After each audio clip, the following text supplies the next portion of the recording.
ഞാനിപ്പോൾ ഇവിടെ ഒരു വിഭവം ഉണ്ടാക്കാൻ പോവുകയാണ്. അതായത് ചക്കപ്പരി. പഴുത്ത ചക്ക കൊണ്ടാണ് ഇത് ഉണ്ടാക്കുന്നത്. നല്ല ടേസ്റ്റിയായ ഒരു സാധനമാണ്. കുട്ടികൾക്കും വലിയവർക്കും ഒരുപോലെ ഇഷ്ടപ്പെടുന്ന സാധനമാണ്. അപ്പോൾ ഇത് ഉണ്ടാക്കുന്നതിലേക്ക് പോവാം. നമ്മളിപ്പം ഇവിടെ 1 കപ്പ് മൈദാ മാവാണ് എടുത്തിരിക്കുന്നത്. അതുപോലെ ഇതിന് 2 കപ്പ് വെള്ളമാണ് ഇവിടെ എടുത്തിരിക്കുന്നത്. ഇപ്പോൾ കുറേശ്ശെ വെള്ളം ഒഴിച്ച് 1/4 ടീസ്പൂൺ ഉപ്പിട്ട് ഇതൊന്ന് മിക്സാക്കി എടുക്കാം. നമ്മളിതിപ്പോൾ നല്ലതുപോലെ ഉണ്ടൊന്നും ഇല്ലാതെ മിക്സാക്കിക്കൊണ്ടിരിക്കുകയാണ്. ഇതുപോലെ ചെറിയ ചെറിയ ഉണ്ടകളൊക്കെ അലിഞ്ഞ് വരുന്നത് വരെ മിക്സാക്കണം. അപ്പോൾ ലേശം വെള്ളം കൂടെ ഒഴിച്ച് മിക്സാക്കി എടുക്കുക. അപ്പോഴത്തേക്ക് നിങ്ങൾ ആ ചാനലൊക്കെ ഒന്ന് സബ്സ്ക്രൈബ് ചെയ്യണം. ഇപ്പോൾ ഇതുപോലെ നമ്മൾ മിക്സാക്കി എടുത്തിട്ടുണ്ട്. അപ്പോൾ ഇതങ്ങോട്ട് മാറ്റി വയ്ക്കാം. ഒരു 5 മിനിറ്റ് റെസ്റ്റ് ചെയ്യാൻ വയ്ക്കുന്നത് നല്ലതാണ്. എന്നാലും ഞാനിപ്പോൾ ഇവിടെ റെസ്റ്റ് ചെയ്യാനൊന്നും വയ്ക്കുന്നില്ല. ഞാനിതിപ്പോൾ അങ്ങോട്ട് മാറ്റി വയ്ക്കുകയാണ്. ഇത്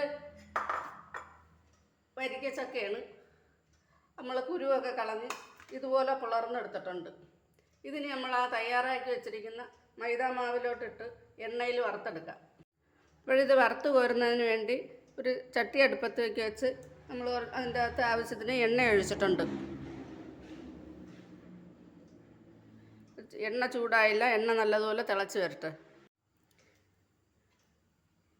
ഇപ്പോൾ എണ്ണ ഇച്ചിരി ചൂടായി വരുമ്പോഴത്തേക്ക് തീ ഒന്ന് കുറച്ച് കൊടുക്കാം. എന്നിട്ട് ഈ മാവിലോട്ട് നമ്മൾ ഈ ചക്ക ഓരോന്നായിട്ട് മാവിൽ മുക്കി ഈ എണ്ണയിലോട്ട് ഇട്ട് കൊടുക്കാം. എണ്ണ ഇപ്പോൾ കുറച്ച് കൂടെ തിളച്ച് വരണം. എന്നാലും ഞാൻ മാവിലോട്ട് ഇട്ട് കൊടുത്ത്. ഇപ്പോൾ ഞാൻ തീ കുറച്ച് വെച്ചിരിക്കുകയാണ്. കാര്യം എന്ന് പറഞ്ഞാൽ നമുക്കിത് കരിയാൻ പാടില്ല. നല്ലതുപോലെ മൂത്ത് വരെയും വേണം. ഇപ്പോൾ ഈ ഓരോ ചക്കയും എടുത്ത് ചുളയെണ്ണെടുത്ത് ഇതുപോലെ എണ്ണയിലോട്ട് മുക്കി കൊടുക്കാം. അപ്പോൾ ഈ കുഴി ഭാഗത്ത് നമുക്ക് മാവ് തങ്ങി നിൽക്കും. ആ മാവ് ഇതിനകത്ത് ഈ ചക്കയുടെ കൂടെ പൊള്ളി വരും. ഞാനിത് മാവിനകത്ത് പഞ്ചസാര ചേർത്തിട്ടില്ല. നിങ്ങൾക്ക് പഞ്ചസാര വേണമെന്നുള്ളവർക്ക് ചേർക്കാം.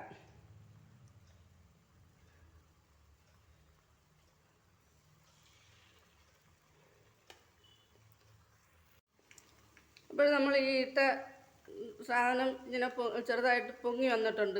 എണ്ണയിൽ ഇങ്ങനെ പൊങ്ങി വന്നിട്ടുണ്ട്. അതൊന്ന് കമത്തിയിട്ട് കൊടുക്കണം. ഞാൻ പറഞ്ഞല്ലോ, ആ കുഴി പോലെ ഇരിക്കുന്ന ഭാഗത്ത് മാവ് നിറഞ്ഞിരിക്കും. അപ്പോൾ ഈ കുട്ടികൾക്കൊക്കെ കൊടുക്കാനാണെങ്കിൽ കുറച്ച് പഞ്ചസാര കൂടെ ചേർക്കുന്നത് നല്ലതായിരിക്കും. ആ മാവ് അങ്ങനെ കടിച്ച് തിന്നുമ്പോഴത്തേക്കും മധുരം കാണും. ഇത് പഴുത്ത ചക്കയാണ്. നല്ല മധുരമുള്ള ചക്കയാണ്. അപ്പം മധുരം വേണമെന്നവർക്ക് ഇട്ടാൽ മതി. പ്രത്യേകിച്ചും കുട്ടികൾക്ക് ഉള്ള വീടുകളാണെങ്കിൽ അങ്ങനെ പഞ്ചസാര ഇട്ട് തന്നെ ഉണ്ടാക്കണം. മാവിനകത്ത് വേണമെങ്കിൽ നമുക്ക് കുറച്ച് ഏലക്കാപ്പൊടി ചേർക്കാം. ഞാൻ ചേർത്തില്ല. ഇപ്പോൾ ഈ കണ്ടുകൊണ്ടിരിക്കുന്ന കൂട്ടത്തിൽ ആ ചാനലിലൂടെ ഒന്ന് സബ്സ്ക്രൈബ് ചെയ്യണേ പ്ലീസ്. ഇപ്പോൾ എണ്ണയിൽ പൊങ്ങി കിടക്കുന്ന ഈ സാധനം നമ്മൾ കൂടെ ഇങ്ങനെ മറിച്ചും തിരിച്ചും ഇട്ട് കൊടുക്കണം.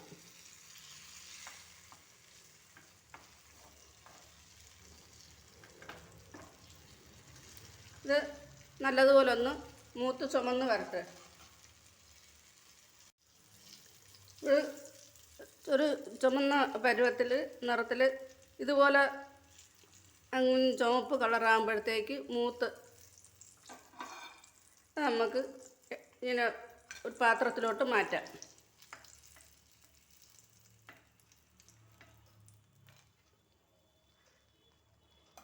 ഇതുപോലെ ഓരോന്നും തയ്യാറാക്കി എടുക്കാം. ഇതിൽ ഏറ്റവും നല്ല രസമെന്ന് പറഞ്ഞാൽ കുഴി പോലുള്ള സാധനത്ത് മാവ് കെട്ടിപ്പിടിച്ച് അത് എണ്ണയിൽ കിടന്ന് മൂത്ത് വരുമ്പം അത് നല്ല കുമ്പള പോലെ പൊങ്ങി വന്ന് നല്ല ഭംഗിയാണ്. കഴിക്കാനും നല്ല രസമാണ്. അപ്പോൾ നമുക്ക് ചക്കയൊക്കെ ഉള്ളവർ ചക്കയൊക്കെ കിട്ടുമ്പോൾ എപ്പോഴും ചക്ക മാത്രമായിട്ട് പ്രത്യേകമായിട്ട് കടിച്ച് തിന്നണമെന്നില്ല. എല്ലാവർക്കും ചക്ക ഇഷ്ടമാണെന്ന് പറഞ്ഞിട്ട് ഇതുപോലെ ഓരോ പലഹാരങ്ങളും ഉണ്ടാക്കി കഴിക്കണം. കൂടുതൽ ടേസ്റ്റായിട്ട് കൂടുതൽ ഡിമാൻഡ് ഉണ്ടാവാനായിട്ട് ഇത് സഹായിക്കും. ചിലർ ചോദിക്കില്ല എപ്പോഴും ചക്ക ഉണ്ട്, ചക്കയ്ക്ക് ഗുണമാണെന്ന് പറഞ്ഞിട്ട് എപ്പോഴും ചക്ക തിന്നാൻ പറ്റുമോ, 4 നേരവും ചക്ക തിന്നാൻ പറ്റുമെന്ന്. ഇതുപോലെ ഓരോ സാധനങ്ങളും ഉണ്ടാക്കി കഴിച്ചു കഴിഞ്ഞാൽ 4 നേരമല്ല 6 നേരം വേണമെങ്കിലും ചക്ക വിഭവങ്ങൾ കഴിക്കും ആളുകൾ.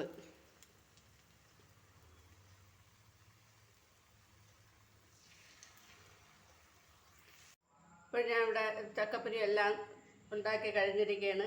നമ്മളാ കാണിച്ച ചക്കയിൽ 1 കപ്പ് മൈദാമാവിൽ ഇത്രയും ചക്കപ്പൊരിയുണ്ട്. വളരെ ടേസ്റ്റിയാണ്. പിന്നെ ആ മാവിനകത്ത് കുറച്ച് പഞ്ചസാരയുടെ കൂടെ ഇട്ടാലുള്ള കാര്യം പറയണ്ട, അല്ലാതെ തന്നെ വളരെ നല്ല മധുരവും ഭയങ്കര ടേസ്റ്റിയാണ്.